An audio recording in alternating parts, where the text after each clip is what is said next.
It's 1988. You've released the Mega Drive to Japan, Nintendo are working on the Game Boy, and your Game Gear is 2 years away from release. What do you do to keep your fans' hands busy? Well, apparently, you release pocket toys. Hang on, that's a knockoff.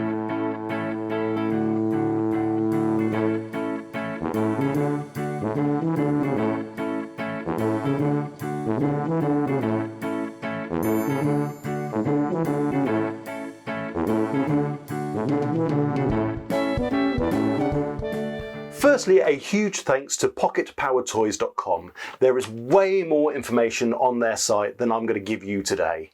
Sega created Pocket Power Toys around 1988. They released 3 series of these small handheld toys that were low price and they were pocket money friendly. The toys ranged from helicopters through to cars, squirty guns, BB guns, little plastic skeletons, Beyblade style toys. There were several.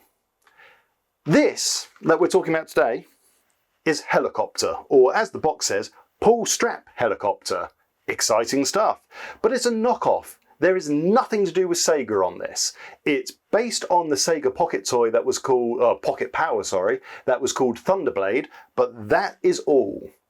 As you'll see, there are no Sega or Tyco logos on there, and if we turn it around, there is no Sega or Tyco logos. This is 100% a knockoff, and these were sold all across the UK, and no doubt all across the world, in pharmacies, in newsagents, in non-chain toy stores. You name it, you could have probably bought it somewhere nearby your home. Now, the bonus was, as these were cheaper, and as they were more accessible because of all the locations that sold them, it was easier to wear a parent down. Were they as good though? Well, as you can see here, mine's in its packet still, or just about, because you can see there, the packet is already open. So let's throw that over there. On the most part, this black plastic is just black plastic. I can't say that that's going to be any different to the Sega one.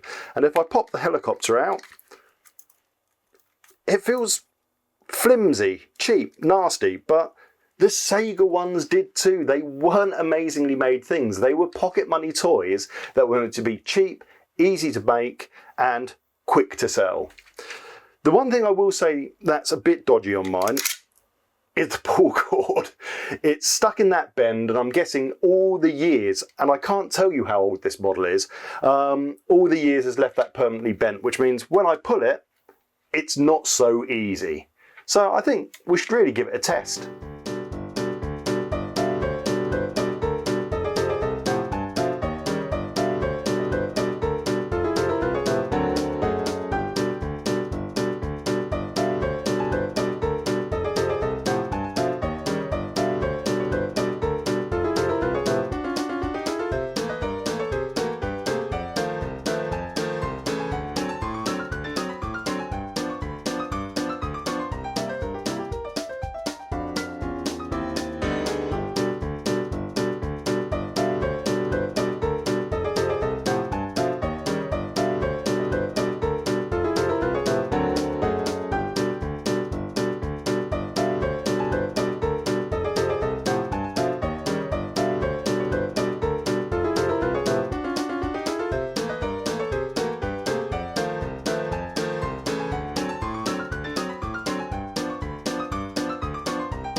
What a surprise! It was crap.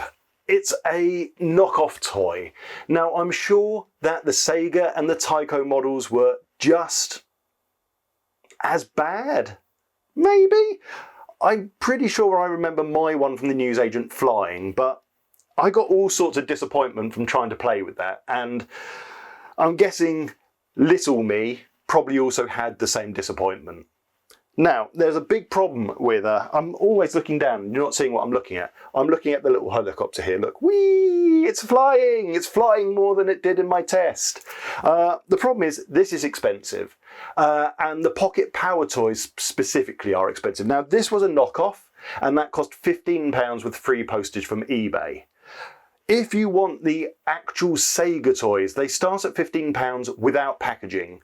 And if you want one with packaging, you're looking at £25 upwards on eBay, with at least £15 shipping from the US. Now, there have been some UK releases that I've seen on eBay, but they do go for similar pricing.